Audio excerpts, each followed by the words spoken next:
for to show His excellence. Pleasant good morning to all our listeners. Quiet for life, God has given. Locked on to Hope 103.1 FM. Who I am, I know who God says I am. It's Wednesday the 25th of August 2021. Says I'm bad, I know who I am. And this is the time where we join Reverend John Lewis What He says I am. for another segment called Leadership Plus. I know who I am. I'm working in power. You can join us on our YouTube and FM and Facebook platforms. Favor, for I know who I am. I'm working in power. There's one little difference this morning. I live a life. Reverend John Lewis is not with us in studio, but he's with us in another form, yeah?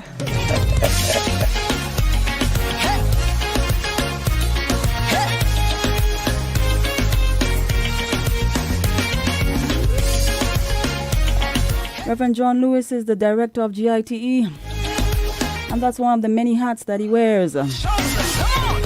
We are a chosen generation. Good morning, Reverend Lewis. How are you today? Good morning to you. It's always good to be with you, although we're in different locations this morning. We're great to be on this broadcast. We are a chosen generation. We're being called for. Yes, it's certainly a pleasure to hear from you this morning. Today we were Thank you. discussing the diversity or the riding the waves of diversity or of culture. Could you elaborate on that for us? Great. So this book is called Riding the Waves of Culture. And the stated purpose of this book is about cultural differences and how they affect the process of doing business and managing. But could you define for us what is culture? Right, that's an important question. Culture is seen that is something that is dynamic, that is ever-changing, and it calls for adjustment.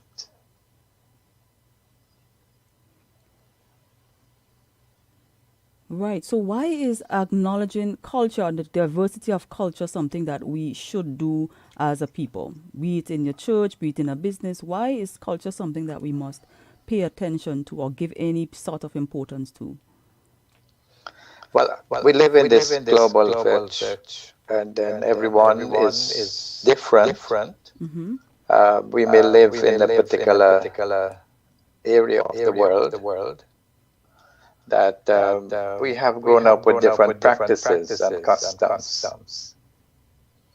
And so we have come to accept norms and practices that may be different to other countries around the world.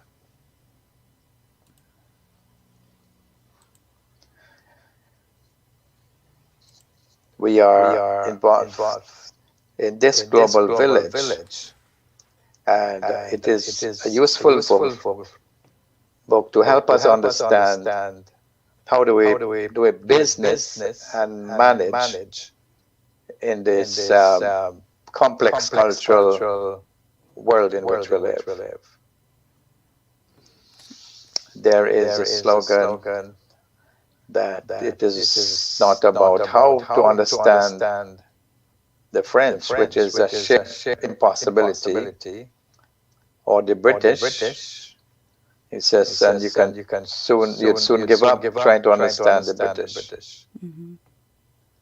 So there are many people within these cultural contexts that if we don't have an appreciation for their work and how they function, it can create a great sense of frustration and conflict. So the authors are Alphonse Trompenius and Charles Hampton Turner. So they've stated that the purpose of this book is there's no one way to describe managing. Mm-hmm. And so we'll experience different dilemmas and international management. And so we need to understand of their different cultures. Okay, so looking at the first part of this book, you recognize again that it goes back to one of the earlier points you would have made in other sessions, where it's important to be aware of yourself as a person. And then as a manager, you have to be aware of the people on your team, to be able to better interact and to meet the objectives, set out by your company or your business or organization. It's important that you understand who you are, your weaknesses, your biases, and then of course pay attention to the people on your team. Yes. So that is one aspect of the appreciation for the people that you work with. But this takes it at a broader level. For example, in some societies, what somebody has achieved in the past is not that important. It is more important to know what plan they have developed for the future. But in other societies, you can make more of your impression to your past accomplishment than those of today. So that's one distinction that we have to make. In some societies, people are not interested in their past achievements. Mm-hmm. And while on the other hand, there are many cultures who pay attention to their past successes. And these cultural differences influence corporate activities. Right. Just one example of that is respect to time. Mm-hmm. The American dream is the French nightmare. Americans generally start from zero, and what matters is their present performance. Mm-hmm. And their plan is to make it in the future. Right. With the French, they prefer the ancient. They have an enormous sense of the past, focus on the present and future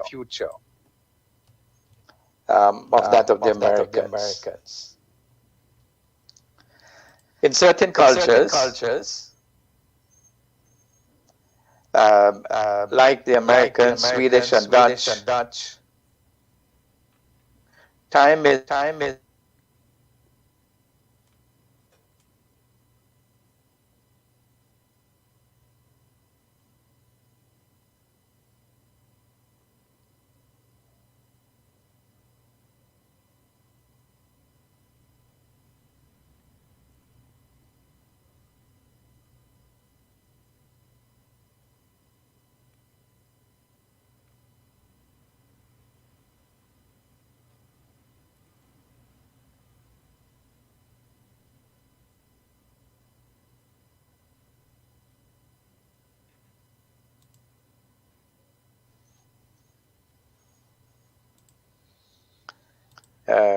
one other aspect is the response to the environment. Mm-hmm. So it's viewed differently from varying cultural perspectives. An important cultural difference can also be found in the attitude to the environment. Some cultures see the major focus affecting their lives and the origins of vice and virtue as residing within the person.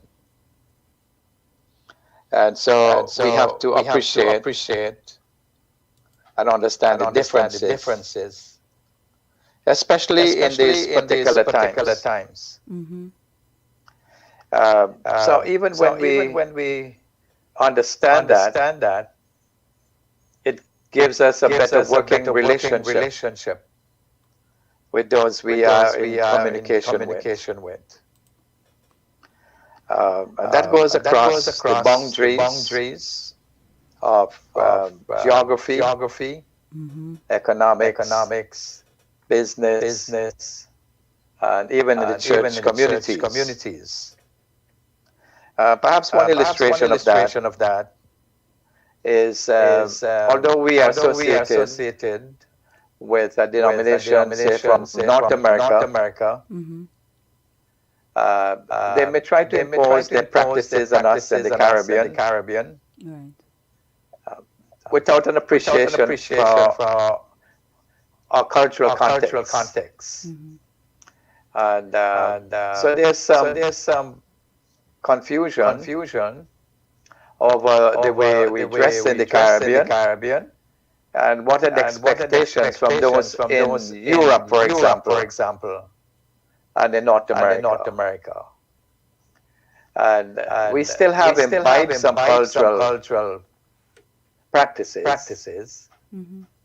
For example, we still dress up in suits and jackets and ties. And we live in a temperature that is an average is about 80, 90 degrees Yes. Fahrenheit. And so you wonder why we still clothe ourselves that way. Right. So unfortunately, we haven't adapted well to our own cultural context. And that's just one illustration. Right. Now, when we understand these differences, it allows room for discussion and dialogue. Coming out of using the church historical background, we find that some churches felt their hands were tied, particularly for how the ladies had to be dressed in particular fashions, and which did not image the culture in which we live. So that's one illustration of how we can adjust to the cultures. Right. Some of the cultures are individualistic, and some cultures are community oriented. And so when you come from a typical North American context, which is a very individualistic society, and you merge that with a very much community-based culture in the Caribbean, that tends and aggravate conflicts. And so in the same way, if we understand those differences and have an appreciation for those differences, it allows for a better working relationship. Yes, and it also aids in the time when you plans for innovation and for your future. You take into consideration the different qualities, the different cultural diversity. You take those things into account to ensure for success within your organization. Yes. Absolutely. So another couple of writers, Clive Dimmock and Alan Walker, they admitted that culture is clearly difficult. And it's a concept that is hard to define. For example, it is distinct from very closely linked to society, where a society is simply the system of interrelationships connecting individuals. Culture is seen as the glue that binds people together. And this is done through a shared and common understanding of an accepted way of life. Another writer, commenting on this same issue, proposed cultural diversity is not something that is going to go away tomorrow, enabling us to plan our strategies on the assumptions of mutual understanding. It is in itself a phenomenon with its own riches, the exploration of which could yield benefits for us, both in terms of a wider and more profitable policies and activity. People of different cultures share basic concepts, but view them from different angles and perspectives, which leads them to behave in a manner which we may consider irrational or even in direct contradiction of what we hold sacred. We should nevertheless be optimistic about cultural diversity. The behavior of people of different cultures is not something as willy-nilly. There exist clear frames, sequences, and traditions. We must have a great appreciation for the diversity of the differences and the cultural norms that people bring together in a working relationship. In that light, seeing that we acknowledge that you can not really understand culture to the fullest, do you think it's a wise idea to want to have different cultures, within an organization? Do you think that's advisable? Right. So it's amazing that there's a great variety in diversity. And it brings out the strengths and the differences that tend to bring variety and add color and variation and distinctions, which make us a better group of people. Yes. So rather than allowing the cultural differences to divide us, it can enhance our work, whether it's in the business world, in the church community, or in even government.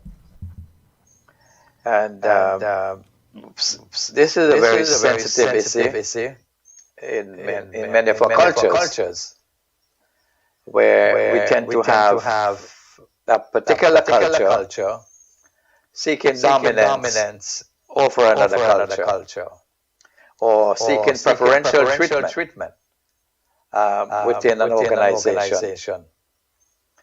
And we see that not only in cultural diversity, but we see that also in class structures, or even the smaller islands, where we find people even within the same culture want to have preference, or somehow feel that they have a privileged position, sometimes because of the skin color or skin tone, that we might think that is better than. And this is unfortunate. So there needs to be a great appreciation for all kinds of people, all diversities that help to strengthen our work and strengthen our organization. I think that's how God created the world, so that we don't all look the same. Yes. We are not speaking sometimes the same language. True. That calls for creativity and innovation.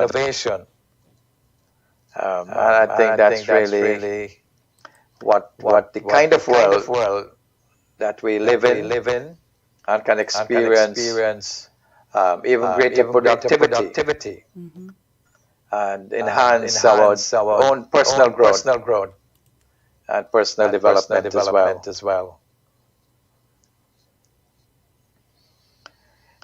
There's a story that says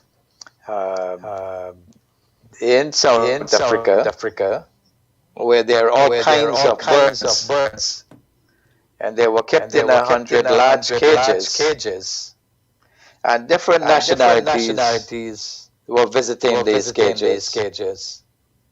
So, for example, two small groups of tourists, one consisting of 4 Germans, Mm-hmm. and the other of 3 French people, were visiting the aviary at the same time. The Germans had made their calculations, obviously having decided to devote 100 minutes to visit consequently. Mm-hmm. They spend 1 minute in each cage. One German read the caption, one took photographs, one videotaped, and one opened and closed doors. Mm-hmm. The 3 French people began their tour, of course, a few minutes later than the Germans, but soon caught up with them as they galloped through the cages containing the smaller birds. As the French were also taking pictures, they rather spoiled cage 10 for the Germans, as they made a lot of noise and generally got in the way. The Germans were relieved when the French rushed on ahead toward the more exciting cages. But the steady German progress continued through the cages 11 to 15. We're told cage 16 contained the owls. There they found the French friends who occupied the cage for 5 minutes. They filmed the owls from every angle while the Germans waited their turn. When the French eventually rushed out, the Germans were 5 minutes behind schedule. Later on, the French stayed so long in the eagles that the Germans had to bypass them and come back to see the eagles later. Of course, this caused them to be furious, and their forced departure. That's just one example of how different cultures experience something that is in common. Right. And so we have those kinds of experiences, the kinds of people Mm-hmm. that we work with today. Right. Do you think it would be biased if, you have a certain understanding of who you are as a person and what your team can do as a team, and for the sake of diversity, you may choose another culture? Is it wise or okay to choose the culture you believe that will be best work cohesively with your team to, that will have the best synergy? Is it okay to choose, who you would work with?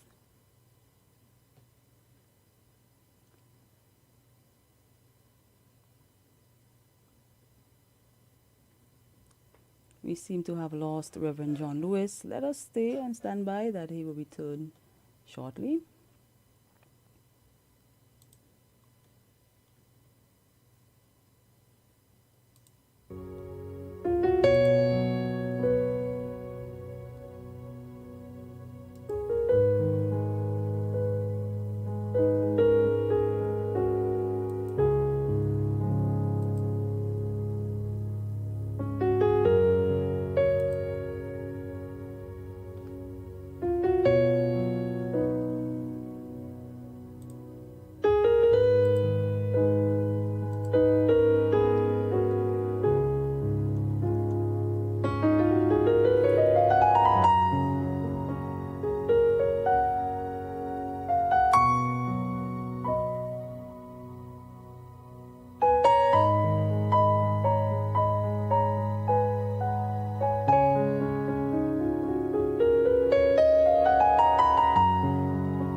ladies and gentlemen, we seem to be having some technical difficulties. But we were discussing culture, riding the waves of culture. Reverend John Lewis. As it appears, we may have to continue this conversation next week, unfortunately. So I thank you for all of you who would have joined us for the past 30 minutes. We will continue and complete this conversation probably next Wednesday, if time permits, because I'm sure there will be another text in question. So thanks for joining us, those of you who joined us. I look forward to joining you next Wednesday, God's will. Have a good afternoon, everyone.